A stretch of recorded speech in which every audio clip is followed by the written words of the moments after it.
오늘은 우리가 우리의 족보라는 제목으로 말씀을 나누겠습니다. 여러분 혹시 이런 말 들어봤어요? 족보도 없는 주제에 어디서 얼굴을 디밀어? 뭐 이런 말 있잖아요. 안 들어보셨으면 좋은 거고 행이라도 이런 말을 해보신 분은 이건 회개하셔야 돼요. 그렇죠? 근데 이게 이제 젊은 친구들은 좀 덜한 것 같지만 조금 연세가 있는 분들은 이 족보에 굉장히 민감합니다. 제가 족보도 없는 주제 요걸 가지고 어제 검색창에 한번 쳐봤어요. 그랬더니 요걸 가지고 이게 이제 쓰는 말들이 젊은 사람들도 많이 쓰더라고요. 의외로 많이 쓰더라고요. 그래서 이렇게 그 검색창에 쭉 뜨는 걸 보니까 이게 나이 든 분만 쓰는 게 아니라 이런 식으로 함부로 내세울 것도 없는 녀석이 어디서 자랑질이냐, 뭐 어디서 껴드느냐, 뭐 이런 식으로 하면서 이게 젊은 친구들도 많이 쓰고 있는 걸 보았습니다.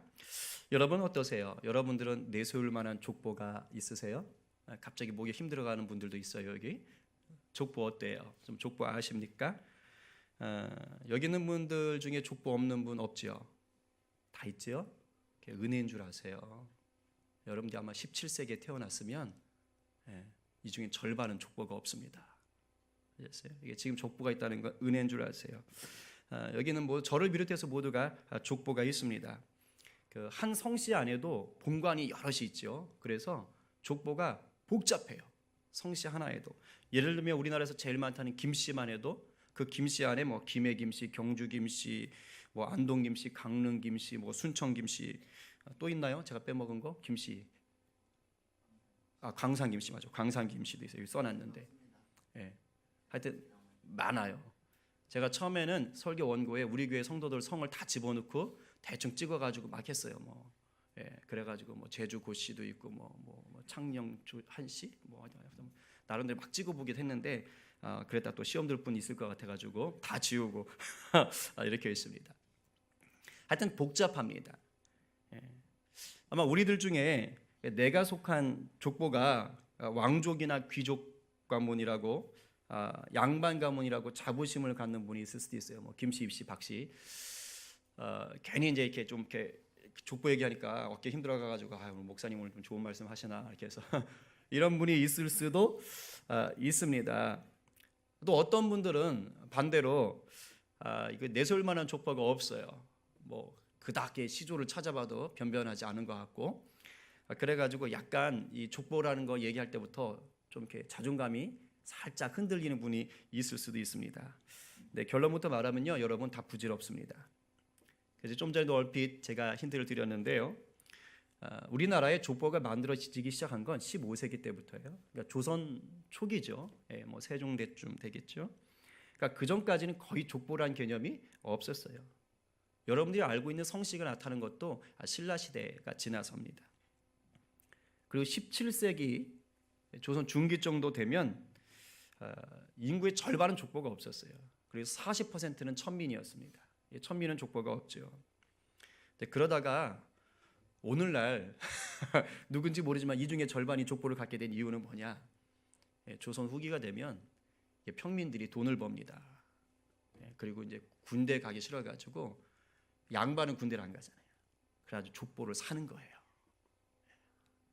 족보를 사고 팔기 시작했습니다. 그러면서 이게 한 18세기 후반 가면 이제 우리나라의 90% 이상이 족보를 갖게 되는 거고 일제 강점기 시대 이후가 되면요 정말로 아주 성행하게 됩니다. 아마 이 중에도 족보를 새롭게 하고 족보를 찾는 일에 굉장히 심혈을 기울인 분이 있을 수도 있어요. 제가 무슨 말을 하냐면 그닥 족보에 목숨 걸지 말라는 겁니다. 절반은 다 가짜라는 거예요.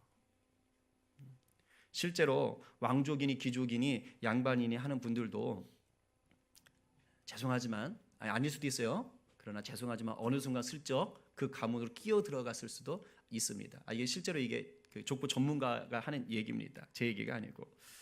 그러니 이 세상에서 족보 가지고 어깨에 힘줄 필요가 없고 또 족보 때문에 기죽을 필요도 없습니다. 뭐 조작이 됐을지 가짜일지도 모를 거니까 거기에 신경 쓰지 말라는 거예요. 설령 진짜로 왕족의 후손일 수도 있고 뭐 귀족의 후손일 수도 있고 또 양반의 후예일 수도 있어요. 근데 문제는 지금 왕 아니잖아요. 귀족도 아니잖아요. 지금 양반 뭐 성놈 시대 아니니까 또 그거 가지고 자랑할 것도 없다는 겁니다. 근데 결정적으로 뭐냐? 예수를 믿으면 더 이상 세상 족보에 연연할 필요가 없습니다. 왜냐하면 세상 족보와는 비교도 안 될 만큼 정말 좋은 족보를 갖게 되었기 때문이에요. 이 족보가 뭡니까? 바로 예수 믿으면서 생긴 은혜의 족보지요. 하나님의 자녀가 되어서 우리의 이름이 어디에 기록되어 있습니까? 천국의 생명책에 기록된 겁니다. 소위 말하는 천국 족보입니다. 그래서 여기 계신 우리 모두는 이제 한 가족이 된 겁니다. 할렐루야. 아멘. 갑자기 굉장히 힘들어지시나요? 우리 한 가족이에요. 한 가족입니다. 비록 이 세상에서는 뭐 족보가 다르고 성씨가 다르고 가문이 다 달라도 영적으로는 예수 안에서 천국 가문, 천국 족보 안에 들어가 있는 거예요. 그리고 이 족보는 가짜도 없고 조작도 없습니다. 100% 순도 깨끗하고 정직한 족보입니다. 의심할 필요가 없는 겁니다. 우리 앞뒤 또 양옆에 있는 분들에게 한번 축복하겠습니다. 네 분한테 축복하는 거예요. 우리는 천국 족보를 가진 한 가족입니다. 그래요. 한마디 던지고 쭉 네 명을 바라보는 분들도 있는데 굉장히 효율적으로 사시는 것 같아요. 자, 그래요. 우리는 천국 족보를 가졌습니다. 믿으셔야 돼요. 자, 이걸 어떻게 알 수 있습니까? 오늘 본문이 그것을 이제 얘기해 줍니다. 잘 들으세요. 내가 보니까 유대인밖에 없는데 무슨 우리 족보냐? 잘 들으셔야 돼요. 잘 듣고 깨달아서 우리가 하나님 나라 백성으로서의 정체성을 다시 한번 분명히 하시기를 바랍니다. 그리고 이 복잡하고 고단한 세상을 천국 족보를 가진 자답게 승리하며 사시기를 간절히 축복합니다. 창세기도 보게 되면 족보가 꽤 많이 나옵니다. 정말 족보가 많이 나오는데 오늘 보게 되는 이 마태복음도 족보가 나와요. 그런데 족보로 시작해버립니다. 숨이 막힐 정도로 족보가 주르륵 나옵니다. 누구는 누구를 낳고 읽다 보면 랩이 될 수 있는 그런 본문입니다. 어떤 성도가 큰 마음 먹고 성경 통독을 하기로 했다 그래요. 근데 선입견에 구약은 어려우니까 시작부터 읽어야겠다 하고 마태복음을 쫙 폈는데 갑자기 이 족보가 쫙 나오는 겁니다. 그래서 낳고 하다 질려가지고 성경을 덮었다는 이야기가 있어요. 진짜로 그런 얘기를 들었습니다. 그렇죠? 사실 많은 사람들이 이 마태복음 첫 장에 나오는 이 족보를 질려서 무심코 넘어갑니다. 뭐 안 읽어도 되겠지 하고 그 다음 17절, 18절부터 이렇게 읽어가시는 분들이 있어요. 별거 아닌 줄 아세요. 근데 그렇지 않습니다. 생각해 보세요. 성경을 기록했던 마태가 그죠? 성령의 영감을 받아서 쓰는데 제일 처음 시작했던 것을 허접한 별 정보도 없는 걸 기록했겠어요? 그렇지 않습니다. 항상 처음이 중요한 거예요. 얼마나 신경을 써서 기록했겠습니까? 굉장히 중요한 겁니다. 자, 일반적으로 마태복음은 누구를 대상으로 썼느냐라고 얘기할 때 유태인들을 대상으로 썼다라고 얘기해요. 포커스가 1차적으로는 유태인이다. 그래서 유대인이신 예수님이 이미 구약 속에 예언되었던 바로 그 메시아다. 이제 이것을 밝히기 위해서 썼다 그래요. 그래서 사복음서 중에서 구약을 제일 많이 인용하고 있는 성경이 바로 이 마태복음이기도 합니다. 왜냐하면 유대인들에게 어필을 해야 되니까 그래요. 그래서 이 말은 맞기도 합니다. 그러나 100% 맞는 건 아니에요. 틀린 부분도 있어요. 왜냐하면 이 족보에는 유대인뿐만 아니라 온 세상 사람들을 위해 메시아로 오신 예수님을 밝혀주고 있다는 것입니다. 그래서 이 족보를 잘 이해하면 천국 족보를 가진 자의 자부심을 누릴 수가 있습니다. 하나님 가문에 속한 기쁨을 누릴 수가 있습니다. 그러면 어떤 점에서 이 족보가 온 세상 사람들을 위한 족보가 되는가? 첫 번째 키워드는요, 아브라함의 자손 예수 그리스도라는 거예요. 아브라함의 자손 예수 그리스도. 가장 먼저 아브라함이 나오지 않습니까? 여러분, 아브라함이 누구예요? 누구의 조상으로 얘기합니까? 유대인들의, 히브리인들의 조상이지요. 동시에 믿음의 조상 아닙니까? 1차적으로 아브라함은 유대인들의 첫 조상이에요. 그래서 예수님이 아브라함의 후손으로 왔다라는 것은 예수님도 유대인이다라는 것입니다. 그러나 아까 얘기했듯이 영적인 차원에서는 아브라함은 또한 믿음의 조상이기도 합니다. 갈라디아서 3장 6절 7절에 이렇게 써 있습니다. 아브라함이 하나님을 믿음에 그것을 그에게 의로 정하셨다 함과 같으니라. 그 다음이 뭐예요? 그런즉 믿음으로 말미암은 자들은 아브라함의 자손인 줄 알지어다. 그러니까 혈통으로 유대인인 뿐만 아니라 예수 그리스도를 믿는 자는 뭐가 된다? 아브라함의 자손이 된다라고 얘기하는 거예요. 왜냐하면 이삭을 어떻게 얻었습니까? 물론 사라와 사이에서 이삭이 태어난 건 맞습니다. 근데 사라가 이삭을 낳을 수 있던 몸이었나요? 아니죠. 쉽게 말하면 아기를 낳을 수 없는 처지에서 아기를 낳았다는 거예요. 인간적인 어떤 현상을 통해서 혈육에 의해서 낳은 자가 아니라 하나님이 낳게 하셔서 낳은 믿음의 자녀라는 겁니다. 그래서 아브라함이 유대인의 조상도 되지만 믿음의 조상도 되는 것이죠. 우리가 예수를 믿으면 아브라함의 자손이 되는 줄로 믿습니다. 영적 아브라함의 자손은 또한 하나님의 자녀가 되는 줄로 믿습니다. 그래서 우리는 예수님을 이렇게 믿고 있고 바로 영적으로 아브라함의 자손이 된 것입니다. 이 족보가 바로 우리가 하나님의 자녀인 족보에 들어갈 수 있다는 근거가 되는 것이지요. 그리고 또 하나, 하나님의 자녀가 된다는 것은 하나님의 통치를 받고 있다라는 의미입니다. 하나님 말을 듣고 산다는 거예요. 이것은 예수님이 다윗 왕의 자손이라는 점에서 찾을 수가 있습니다. 다윗은 지금 유대인들에게도 그렇지만 예수님 당시 유대인들에게도 굉장히 좋아하던 왕이었어요. 왜냐하면 로마의 지배를 받고 있는데 그 로마에게서 자유를 줄 수 있는 자가 바로 다윗의 후손에서 나온다라고 생각했기 때문입니다. 메시아가 다윗의 후손으로 온다고 생각했어요. 유대인들이 그렇게 생각한 이유는 하나님께서 다윗에게 너에게 영원한 왕권을 주겠다라고 말씀하셨기 때문입니다. 사무엘하 7장 16절에 이렇게 써 있어요. 내 집과 내 나라가 내 앞에서 영원히 보존되고 내 왕위가 영원히 견고하리라 하셨다 하라. 다윗의 왕권이 계속 간다는 거예요.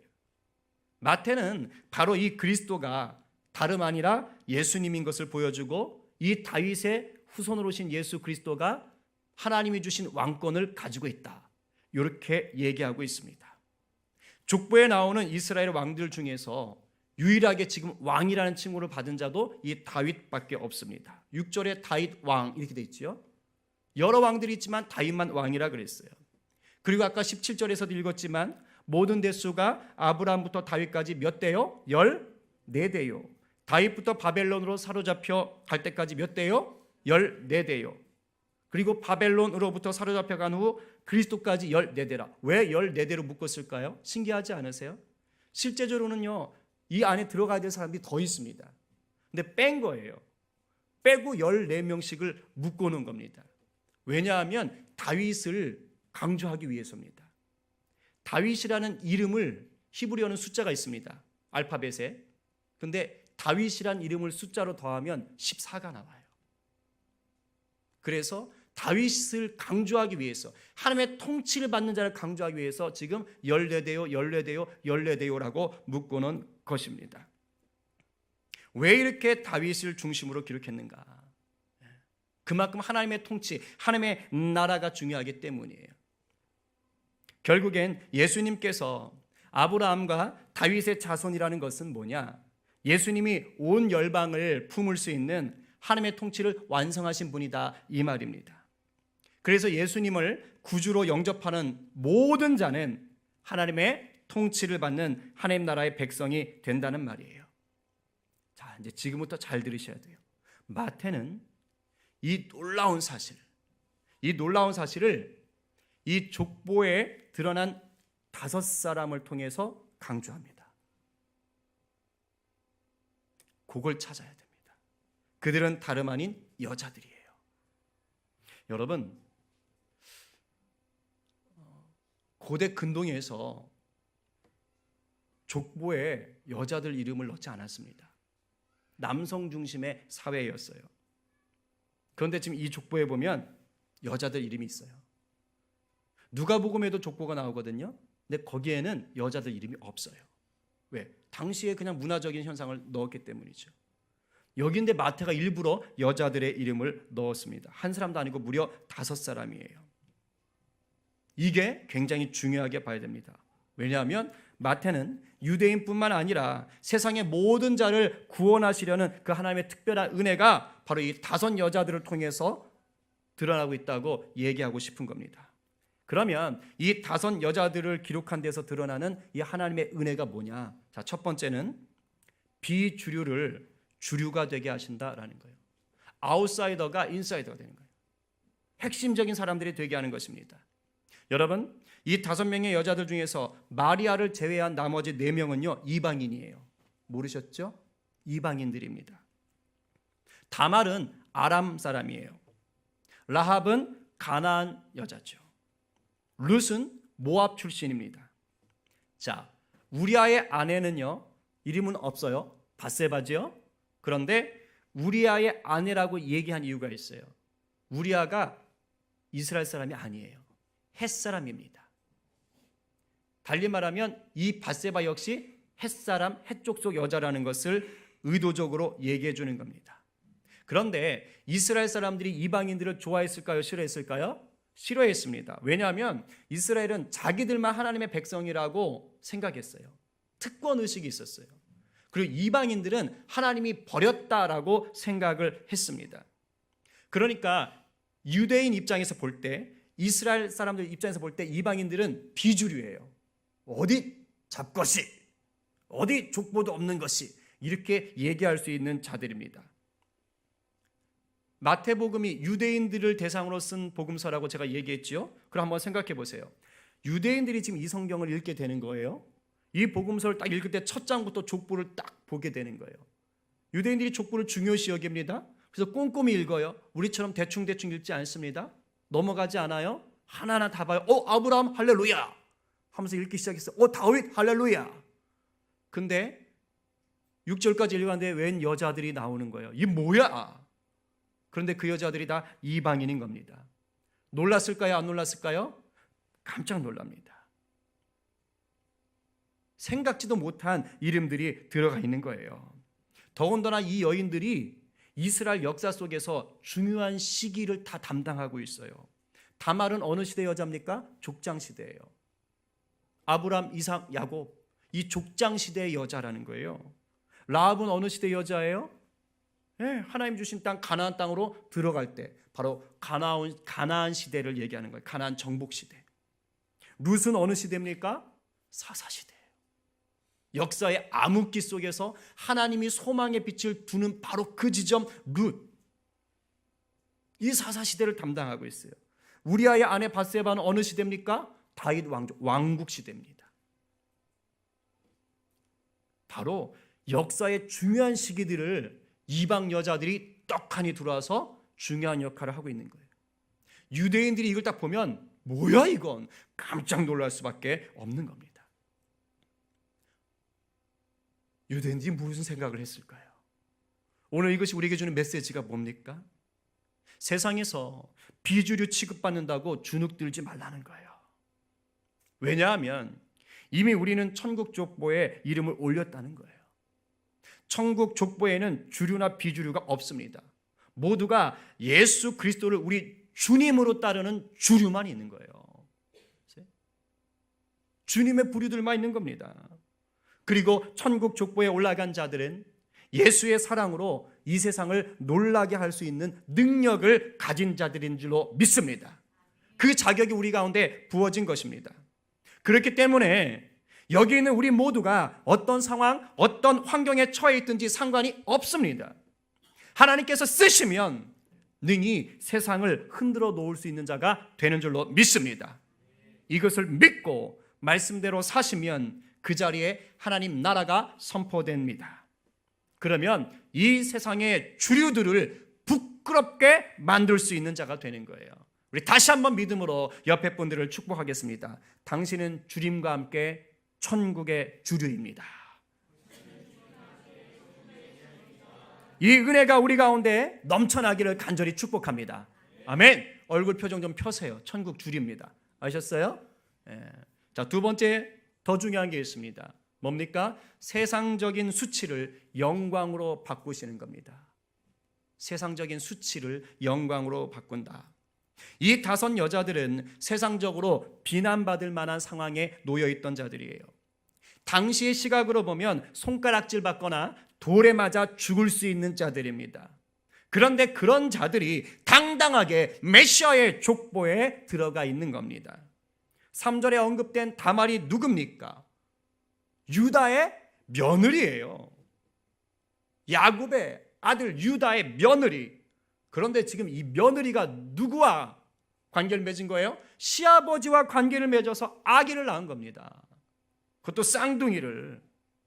그러니 다말이 낳은 이 베레스와 세라는 유다의 아들입니까? 유다의 손자입니까?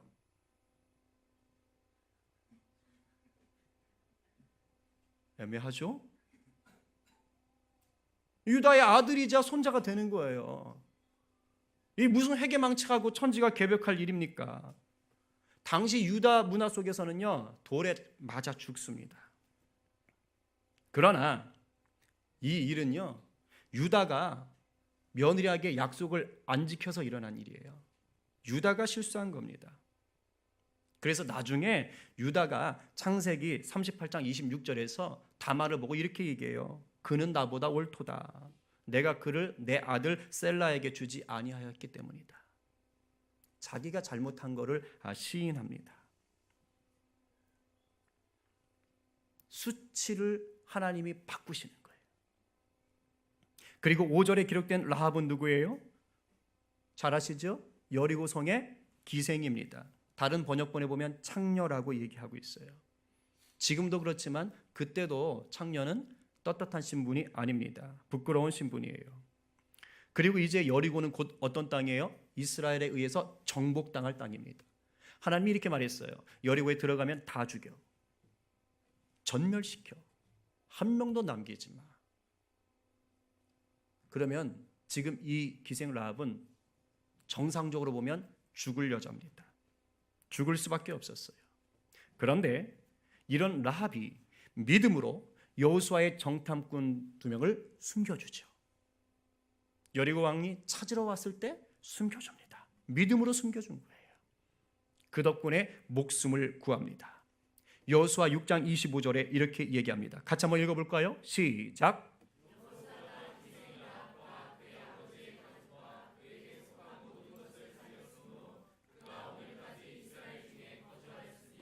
이는 여호수아가 여리고를 정탐하려고 보낸 사자들을 숨겼음이었더라. 네, 보세요. 라합만 혼자 산 것이 아니에요. 그 가족까지 다 살렸어요. 그리고 나서 기생이고 창이었던 그 여자가 결혼을 합니다.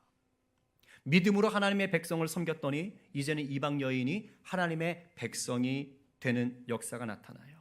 나중에 살몬과 결혼해서 룻의 남편이 된 보아스를 낳게 됩니다. 그리고 우리가 잘 아는 이 룻은 누굽니까? 바로 저주받은 모압 족속 여자예요. 모압 족속이란 자체가 저주받은 것이죠. 그리고 남편을 잃었어요. 과부입니다. 그리고 나옴이라는 저주받은 이 여자의 며느리이기도 합니다.